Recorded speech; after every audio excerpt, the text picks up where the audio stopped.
Judiciary diversity और and social justice. लंबे समय से हायर जुडिशरी में पर्टिकुलरली रिप्रेजेंटेशन की मांग हो रही है। एससी एसटी ओबीसी के जजेस कम।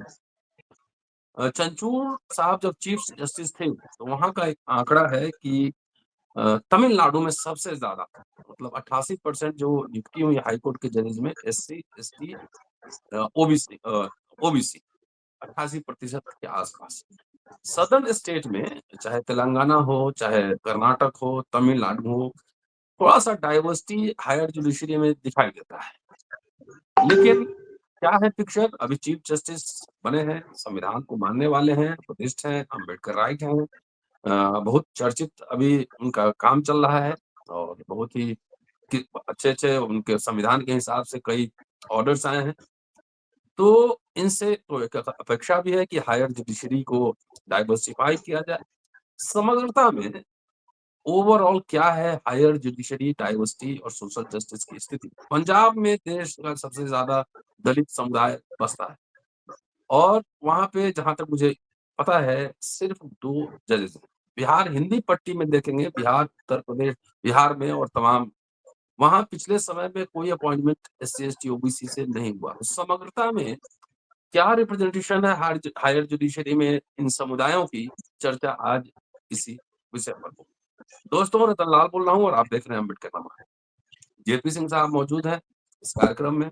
कानूनविद भी हैं, जर्नलिस्ट भी हैं, एडिटर भी हैं, 3 in 1 और पूरा आंकड़ों के साथ। आप जानते हैं कि जेपी साहब बोलते हैं तो इनके पास क्या आंकड़ा है? सिक्किम का डेटा अवेलेबल नहीं है, बाकी डेटा सब आ चुका है। हायर जुडिशरी का क्या हाल है और चीफ जस्टिस गवई साहब से किस तरह की उम्मीदें अपेक्षाएं हैं? क्या होगा? चर्चा इस पर भी होगी। स्वागत है सर जी, नमस्ते। देखिए सर, ओवरऑल स्थिति है केवल तमिलनाडु की बात अब नहीं कर रही, ये पूरा देश है और सुप्रीम कोर्ट पूरे देश के लिए है। हर राज्य में हाई कोर्ट है। अगर तमिलनाडु में या दक्षिण में ओबीसी दलित अगर जो है वो अपने आबादी के अनुसार उनका प्रतिनिधित्व थोड़ा ज्यादा हो कम हो, ज्यादा हो मतलब या तो जो उनका प्रतिनिधित्व है उतना बराबर हो या ज्यादा हो, तो बाकी स्टेट्स में भी होना चाहिए, जी। लेकिन ऐसा है नहीं। अब देखिए, सुप्रीम कोर्ट में जस्टिस बी आर गवई की लीडरशिप में कम से कम एक एससी जज हैं, शेड्यूल्ड कास्ट जज, दलित जज। जी। अन्य वर्गों के लिए भी डेटा सीमित है, जबकि हाई कोर्ट में सवर्णों का हाई कोर्ट में पूर्ण बहुमत है। सुप्रीम कोर्ट में भी है। हाई कोर्ट में 2018-25 के डेटा से पता चलता है कि सवर्णों का रिप्रेजेंटेशन 77% है, जबकि एसटी ओबीसी का संयुक्त हिस्सा 17.77% है। तो इसी से आप अंदाजा लगा सकते हैं कि ओवरऑल स्थिति जो है वो क्या कहते हैं, मतलब क्या है। अब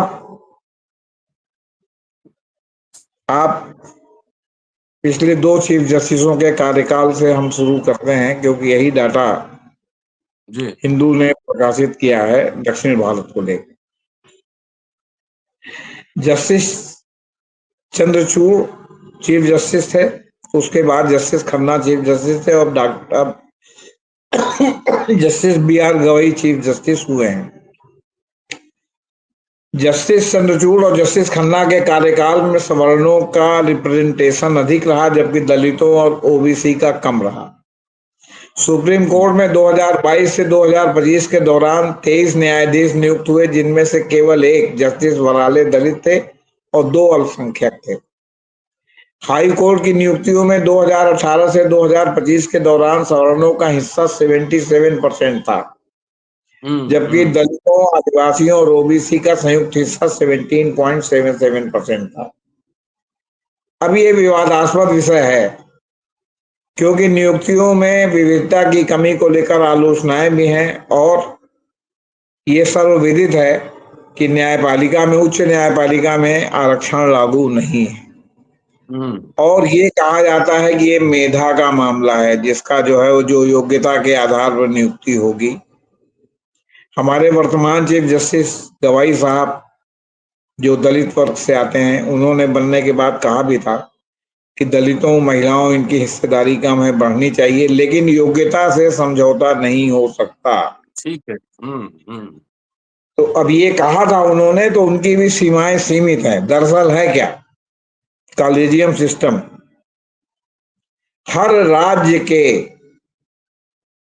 चीफ जस्टिस और सीनियर मोस्ट जजेस कॉलेजियम बनाते हैं और हर राज्य से नाम भेजते हैं सुप्रीम कोर्ट। सुप्रीम कोर्ट उन नामों की पुष्टि करता है, अपुष्टि करता है, उसके तमाम है, अपने आप तो इंटरव्यू भी ले रहा है सुप्रीम कोर्ट कॉलेजियम, कि देखता है कि कैंडिडेट ठीक है कि नहीं। लेकिन अगर नाम ही नहीं जाएंगे हम्म। देखेंगे तो कैसे? सुप्रीम कोर्ट कॉलेजियम ये तो कहेगा नहीं कि आप इनका नाम भेजो।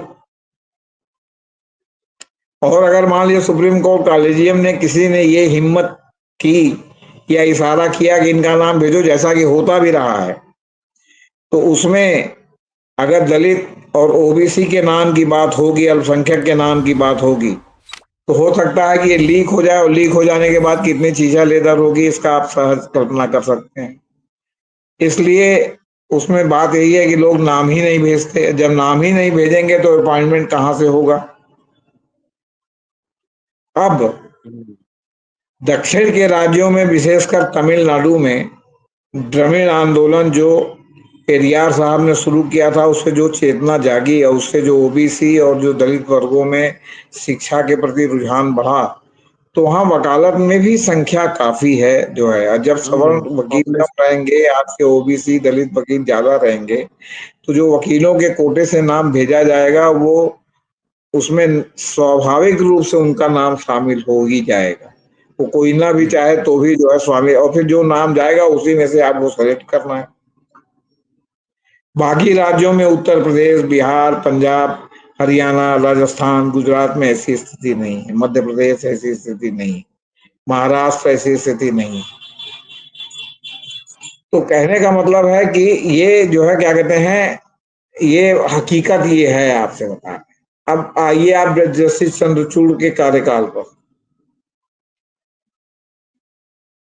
जस्टिस चंद्रचूड़ का काल नवंबर 2022 से नवंबर 2024 तक रहा।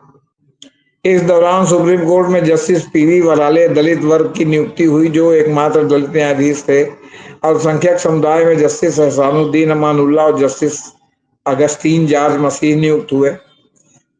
हाई कोर्ट की नियुक्तियों में सवर्णों का प्रभुत्व रहा, जैसा कि 77% का आंकड़ा दर्शाता है। जस्टिस खन्ना का कार्यकाल नवंबर 2024 से मई 2025 तक रहा। इस छोटे कार्यकाल में सुप्रीम कोर्ट की नियुक्तियों का विशेष डेटा सीमित है, लेकिन हाई कोर्ट की नियुक्तियों में समान प्रवृत्ति जारी रही। जस्टिस खन्ना ने पारदर्शिता बढ़ाने के प्रयास किए, लेकिन दलितों ओबीसी के प्रतिनिधित्व में सुधार की जानकारी लगभग नहीं के बराबर है। अब सवाल इस बात का है कि चाहे जितनी चुनौतियां हों, जैसा कि गवई साहब ने भी कहा कि भाई इनकी संख्या बढ़नी चाहिए, लेकिन योग्यता के साथ समझौता नहीं किया जा सकता। जी। अब जस्टिस चंद्रचूड़ के कार्यकाल के दौरान, विशेष रूप से 2023 में, सुप्रीम कोर्ट के कॉलेजियम ने कई नए न्यायाधीशों की नियुक्ति की सिफारिश की। हालांकि इन नियुक्तियों में दलितों और ओबीसी का रिप्रेजेंटेशन कम था, जबकि सवर्णों का वर्चस्व रहा। अब 2022 से 24 के दौरान सुप्रीम कोर्ट में 23 जजों की नियुक्तियां हुई, जिनमें से जस्टिस वराले का नाम तो हमने आपको बताया, जो 25 हम्म। जनवरी 2024 को नियुक्त हुए, दलित समुदाय से थे, जो इस अवध के दौरान एकमात्र दलित न्यायाधीश थे। Justice G. अमानुल्लाह मुस्लिम 6 फरवरी 2023 को नियुक्त हुए, और जस्टिस अगस्तीन मसीह 9 नवंबर 2023 को नियुक्त हुए, ईसाई समुदाय और संकर समुदाय से थे। ओबीसी से किसी भी न्यायाधीश की नियुक्ति की जानकारी नहीं। सार्वजनिक डोमेन में नहीं है। और शेष 20 न्यायाधीशों में अधिकांश सवर्ण माने जाते हैं, जैसा कि हाई कोर्ट के डेटा से संकेत मिलता है। अब हाई कोर्ट में जो नियुक्तियां हुई 2018 से 2025 तक, तो 715 नियुक्तियां हुई। जिसमें सवर्णों का हिस्सा 77.06 माने 551 न्यायाधीश नियुक्त हुए, जबकि दलितों का में 22 न्यायाधीश नियुक्त हुए जो कुल प्रतिशत का 3.08 थे। आदिवासियों में 16 आदिवासी जज हाईकोर्ट में नियुक्त हुए जिसका प्रतिशत 2.24 था, और ओबीसी के 89 जज नियुक्त हुए जिनका प्रतिशत जो है 12.45 था। अल्पसंख्यकों के 37 जज नियुक्त हुए जिनका यह डेटा जस्टिस चंद्रचूड़ के कार्यकाल को भी कवर करता है जो सवर्णों के प्रभुत्व को दर्शाता है। सवाल इस बात का कि जस्टिस खन्ना ने हाई कोर्ट और सुप्रीम कोर्ट में न्यायाधीशों की नियुक्ति में पारदर्शिता बढ़ाने के लिए महत्वपूर्ण कदम उठाए। अप्रैल 2025 को उनके लीडरशिप में पूर्ण कोर्ट की बैठक में निर्णय लिया गया कि सभी न्यायाधीशों की संपत्ति का खुलासा सार्वजनिक रूप से किया जाए, जो जवाबदेही बढ़ाने की दिशा में कदम था।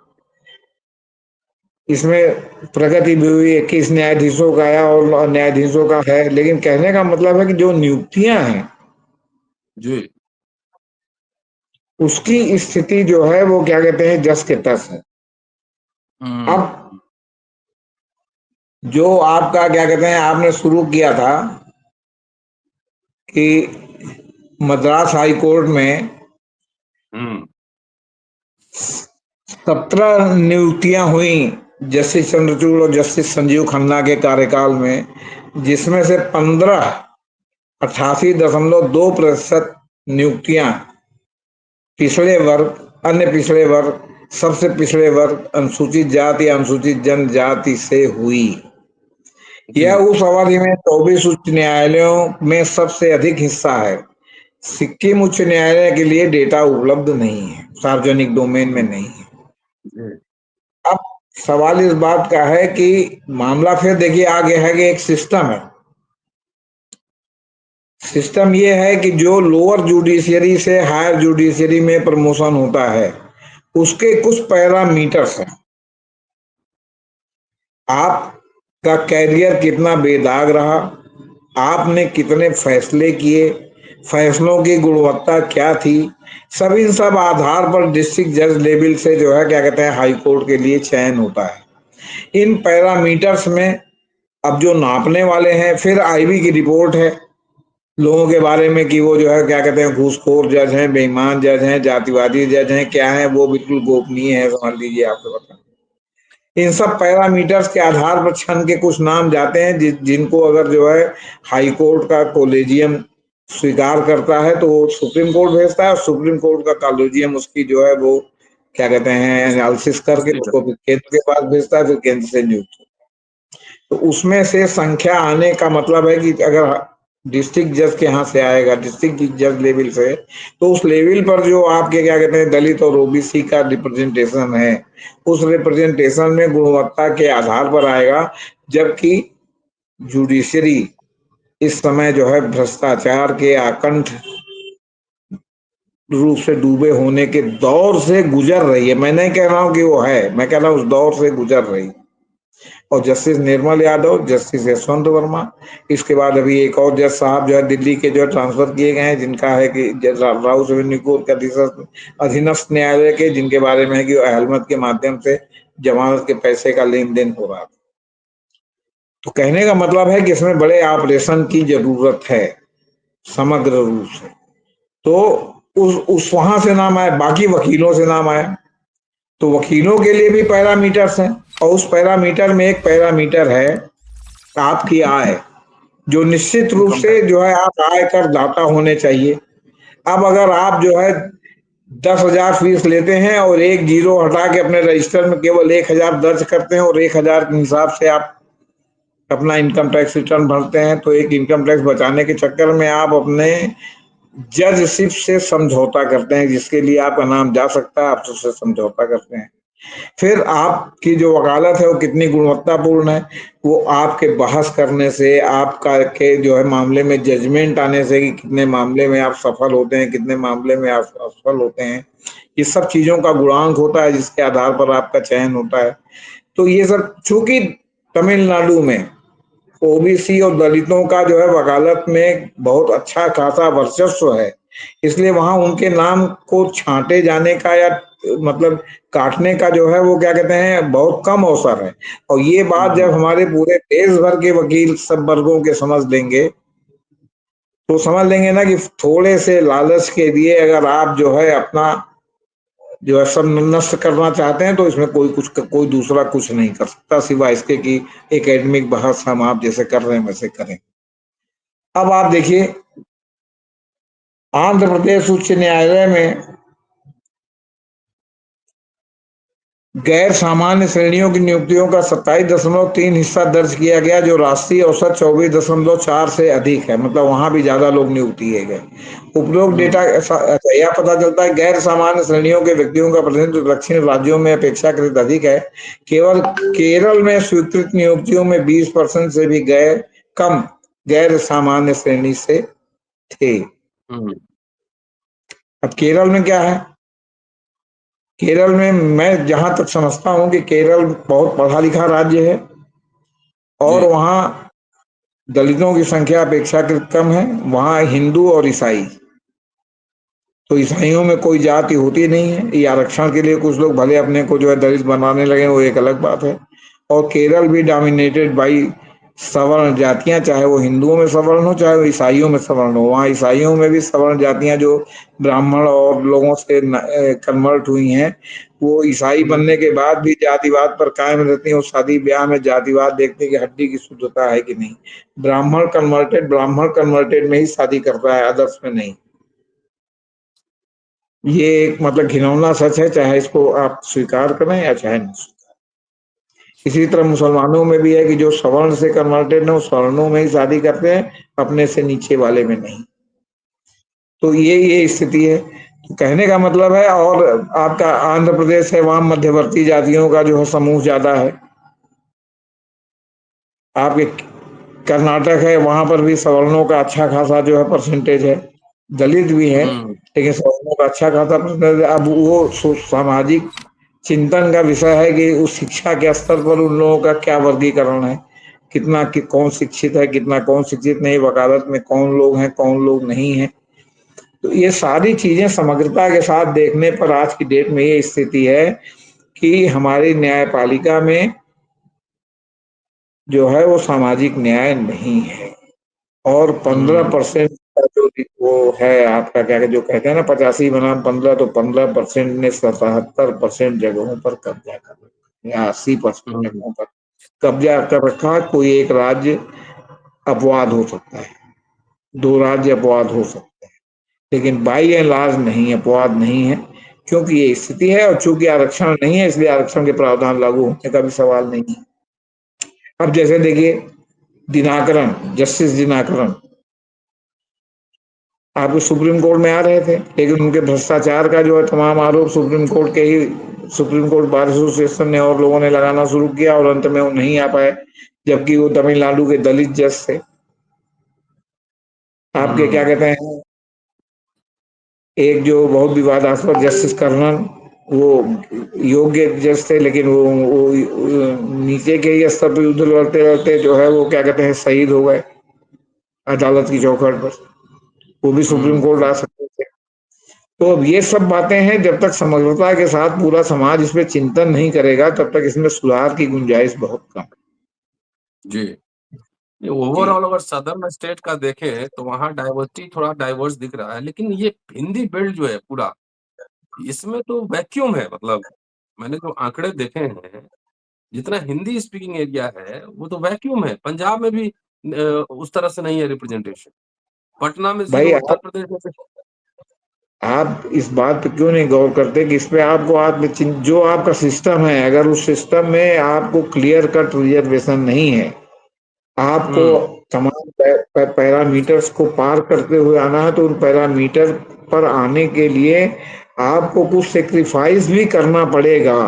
जाहिर है, जाहिर और मैं कह रहा हूँ सेक्रीफाइस करना चाहिए, क्योंकि अपना अधिकार केवल लेने में ही सीमित नहीं है। अपने अधिकार के लिए आप में जो है क्या कहते हैं वो भी होनी चाहिए, योग्यता भी होनी चाहिए। जी तो आपको अगर योग्यता होगी तो कोई आपसे ले नहीं सकता, और योग्यता हम्म नहीं होगी तो आपको कोई दे नहीं सकता। रोज जो है हाई कोर्ट और सुप्रीम कोर्ट में जजमेंट में परीक्षा होती है, रोज वहां जज साहब लोग फेल और पास होते हैं। वकील जान जाते हैं, सर। लिटिगेंट जान जाते हैं जज साहब में कितना कैलिबर है। हम तो इलाहाबाद हम्म। में ऐसे ऐसे जजों को जानते हैं जिन्होंने पूरे कार्यकाल में शायद 2-4 फैसले भी ठीक से नहीं लिए होंगे और पूरा जो है उन्होंने कार्यकाल काट दिया। ऐसे लोगों को इलाहाबाद हाई कोर्ट में लखनऊ सेंड कर देते हैं। उनका 4 लाइन 6 लाइन का एक सेट जजमेंट है, जो वो जो है जमानत दिया तो जो है पेशकार ने लिख दिया और नाम और वो बदल के, और जमानत नहीं दिया तो पेशकार ने लिख दिया। बहुत कम ही ऐसे जज हैं जो पूरा जो है कारण सकारण जो है और तमाम जजमेंट का हवाला दे के बड़े बड़े जजमेंट लिखते हैं।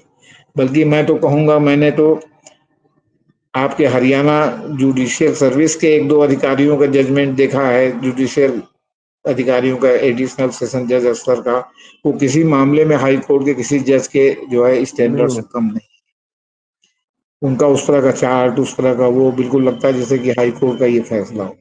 तो ये भी सब बातें हैं जिसकी कंपैरेटिव स्टडी होनी चाहिए, क्योंकि हर स्टेट का मामला हाई कोर्ट का अलग है, लोअर जुडिशरी का अलग है, दूसरे स्टेट का अलग है।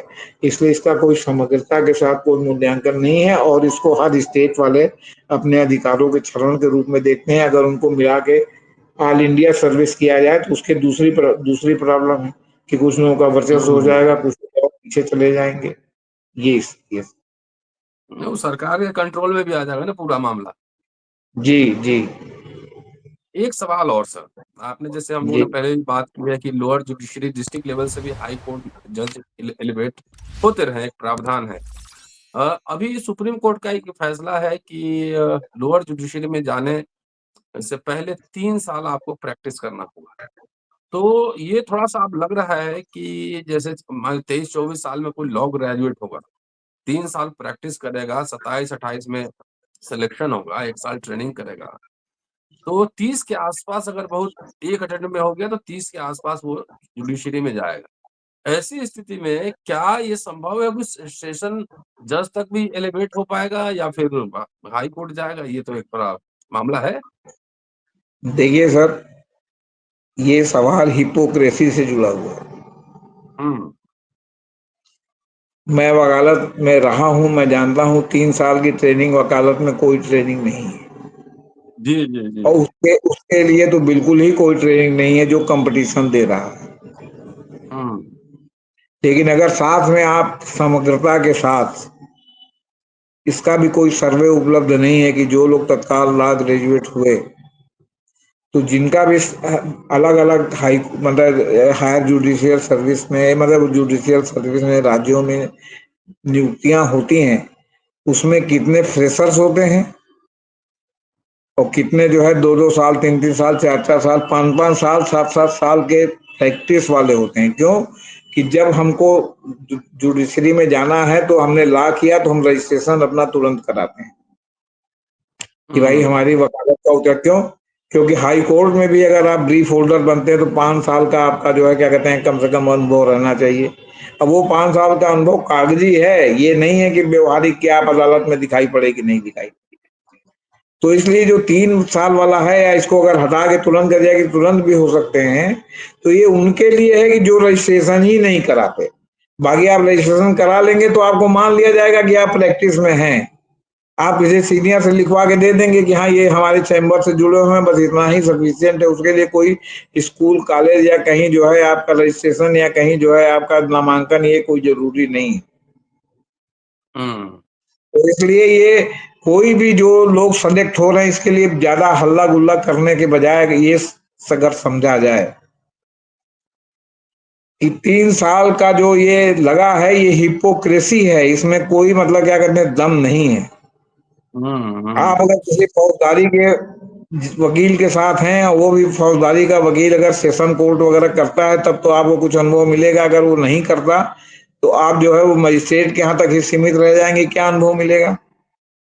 यहाँ हम्म। इलाहाबाद हाई कोर्ट में भी आप जो है किसी सीनियर के पास जाएंगे तो सबसे पहले कहेगा कि भाई देखो यार, यहाँ तो कचहरी से मुकदमा आता है और हमारे पास ज्यादा काम क्राइम क्रिमिनल का है या सिविल का है या माल रेवेन्यू का है। तो आप अगर हमारे हम्म। साथ जुड़ना चाहते हो तो आप इसमें साल 2 साल पहले जो है जाके कोर्ट में प्रैक्टिस करके तब आओ। हम्म। अब ये नहीं है उसमें कि 3 साल का आपका उम्र होना चाहिए, तो उसके साथ आपको ये भी लिस्ट दाखिल करना पड़ेगा कि आप कितने मुकदमे में वकील थे, उनका वकालतनामे का फोटोकॉपी दाखिल कीजिए, तब तो मामला फंस जाएगा। लेकिन ऐसा नहीं, आपने रजिस्ट्रेशन करा लिया, कराने के बाद आप किसी के साथ चैम्बर के साथ जुड़ गए और आपने उनसे कहा कि साहब हमको आपसे कोई पैसा नहीं चाहिए, बस हम जब समय का रहेगा हम आपका जो है आगे काम करेंगे बेगारी, और बाकी हम कंपटीशन दे रहे हैं सर, तो वो कहेंगे हाँ ठीक है, यही हो रहा है। जी। चलिए सर, बहुत-बहुत शुक्रिया। और ये हमारा स्पेशल एपिसोड जुडिशरी, डाइवर्सिटी और सोशल जस्टिस। हिंदी पट्टी में प्रॉब्लम है, सवाल माइंडसेट का है। लेकिन ये बात सही भी है कि हायर जुडिशरी में जाने के लिए थोड़ा एक्सपर्टीज़ चाहिए, और कई तरह के लोग हर जगह होते हैं। ये नहीं है कि जो जनरल कैटेगरी में आ रहे हैं वो सारे लोग बहुत ही एक्सपर्ट पूरे फील्ड के हैं। वो किस-किस तरह के मामले अभी आ रहे हैं करप्शन वगैरह के, वो सब हम देख ही रहे हैं। लेकिन एफिशिएंसी आपकी अपनी ज़रूर बढ़ानी चाहिए। जी, देखिए as a sir, legal practice. आपने बहुत सही सवाल उठाया एक्सपर्टीज का, और साथ में ये भी कहा कि जो लोग जा रहे हैं कोई जरूरी नहीं कोई एक्सपर्ट हो, हुँ, लेकिन वो मुख्य धारा में है, हुँ, इसलिए हुँ। उनके जाने के बाद उनकी पोल खुलती है। लेकिन हाँ, आपको लड़ के अपना जगह लेना है, जाना है। जी, जी, इसलिए उस यही बात है। लड़ने के लिए आपको जो है क्या कहते हैं, सब जो कील कांटे या सब शस्त्र से लैस होना पड़ेगा, उसमें कोई कंप्रोमाइज नहीं होगी। और आप ये कहेंगे कि अरे हमारे लिए ये उनके लिए ऐसा नहीं है, तो ये नहीं वो चलेगा, नहीं क्योंकि चलेगा। आपको लड़ के लेना है। जी। सो मोर देन एफिशिएंसी, मतलब ज़्यादा आपको काबिल होना पड़ेगा, क्योंकि वहाँ कल्चरल कैपिटल पहले से बना हुआ है। ऊपर से नीचे तक सब वहाँ कल्चरल सोशल कैपिटल है। तो उनके कुछ भी अपराध भी क्षम्य हो सकते हैं, नज़रअंदाज किए जा सकते हैं।